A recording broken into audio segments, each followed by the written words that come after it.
Every morning, billions of people squeeze a smooth stripe of mint-flavored paste onto a toothbrush.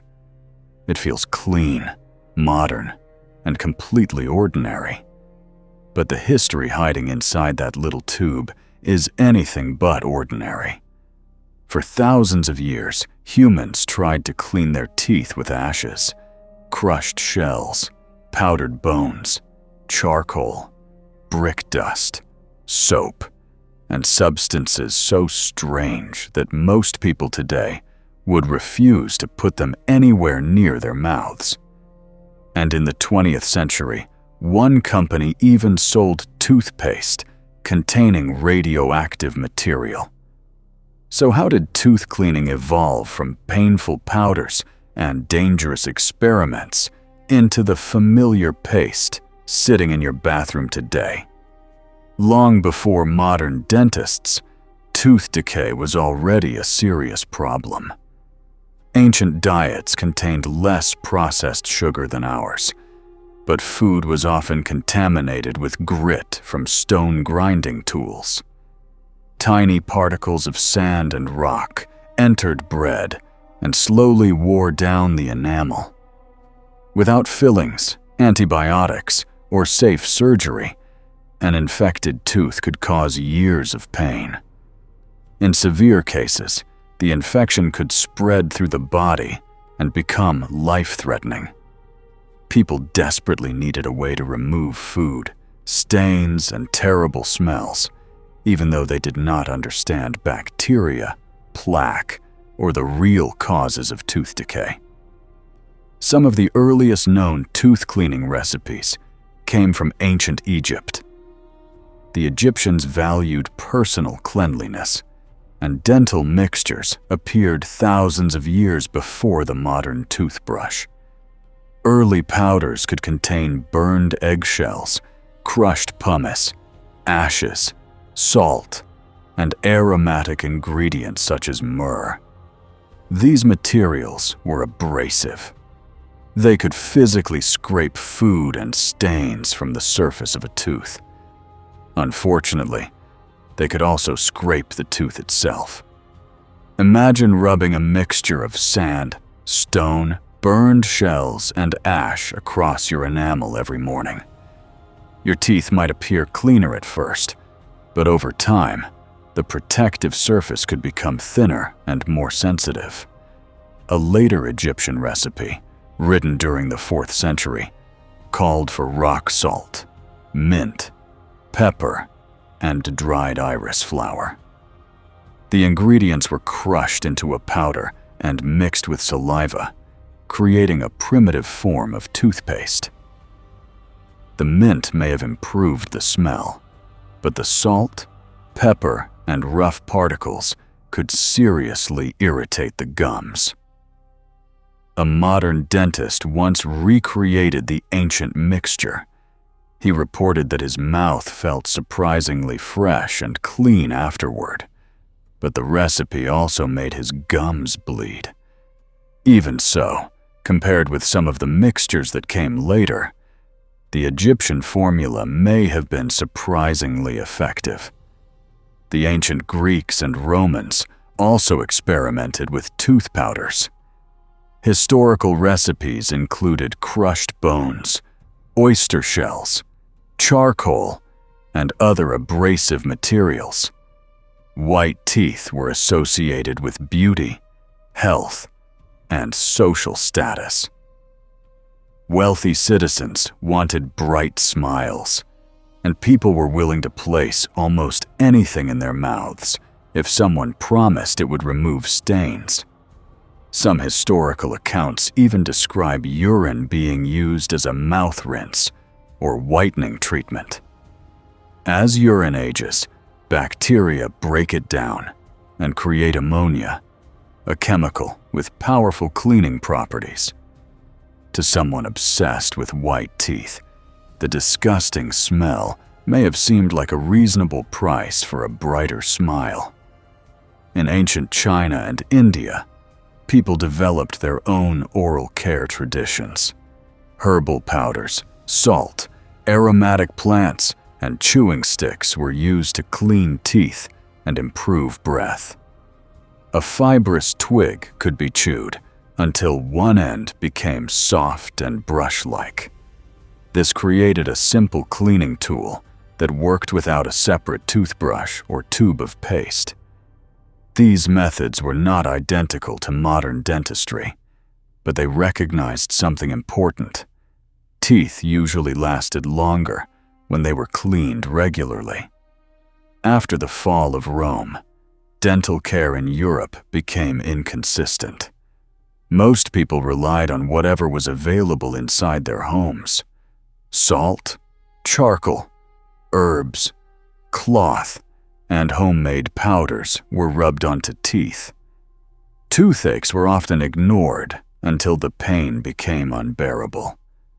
For centuries, many people believed in the toothworm, an imaginary creature supposedly living inside a damaged tooth and causing pain. When a tooth began throbbing, people imagined that a tiny worm was biting the tooth from the inside. Treatments could involve smoke, magical charms, heated instruments, strange medicines, or simply pulling the tooth out. By the 18th and early 19th centuries, tooth powders became commercial products. Apothecaries and dentists sold mixtures in small containers, promising cleaner breath and whiter teeth. Some contained chalk or charcoal. Others used salt, pulverized brick, or highly abrasive powders. These products could polish dark stains away, but they could also gradually destroy the enamel they were supposed to protect. Tooth care was becoming an industry, but manufacturers still had little scientific evidence showing whether their products were safe. Then, toothpaste became even stranger. During the 19th century, soap was added to some formulas because it created foam and helped remove grease and debris. It cleaned, but it also tasted exactly as unpleasant as you would expect. Early manufactured toothpastes could be thick, gritty, harsh, and extremely difficult to enjoy. They were commonly sold in ceramic pots or glass jars. Entire families might dip their toothbrushes into the same open container. A product designed to improve hygiene could therefore become a convenient way to share bacteria and germs. In 1873, Colgate began selling aromatic toothpaste in jars. This helped transform tooth cleaning from a homemade habit into a mass-market commercial product. But the jar was messy and inconvenient. The solution came from collapsible metal tubes, similar to those used by artists for paint. Instead of opening a container and dipping a brush inside, customers could squeeze out exactly the amount they needed. By the 1890s, toothpaste in collapsible tubes was appearing commercially. Colgate introduced its own toothpaste tube in 1896. The tube protected the paste, made it a bit easier to transport, and helped turn brushing into a fast and simple daily ritual. Advertising now became almost as important as chemistry. Toothpaste companies promised white teeth, romantic success, social confidence, and protection from embarrassing breath. Advertisements suggested that a dirty mouth could destroy a career, ruin a relationship, or make a person socially unacceptable. The message was powerful. Brushing was no longer presented as something people did only to avoid pain. It became part of being attractive, successful, respectable, and modern. But the most shocking chapter came during the early 20th century, when radiation was marketed as a scientific miracle. Radioactive ingredients appeared in cosmetics, health tonics, medicines, and numerous products advertised as modern and energizing. In Germany, a toothpaste called Doramad contained a radioactive compound derived from thorium. Its packaging claimed that radiation would strengthen the natural defense of teeth and gums, inhibit destructive bacteria, and charge the cells inside the mouth with new life energy. Customers were encouraged to believe that radioactivity would make their mouths healthier. Today, deliberately placing radioactive material inside toothpaste sounds completely insane. But at the time, radiation was mysterious, futuristic, and poorly understood by much of the public. Companies used complicated scientific language to make dangerous or useless products appear advanced. Doramad became a perfect symbol of an era when the word radioactive could be printed as a selling point rather than a warning. Real progress came not from miracle claims, but from careful scientific research. Scientists studying communities with naturally occurring fluoride noticed that certain levels of the mineral were associated with greater resistance to tooth decay. Decades of investigation eventually led to the development of fluoride toothpastes. During the 1950s, fluoride toothpaste entered the mass market, and cavity prevention finally became more than an advertising promise.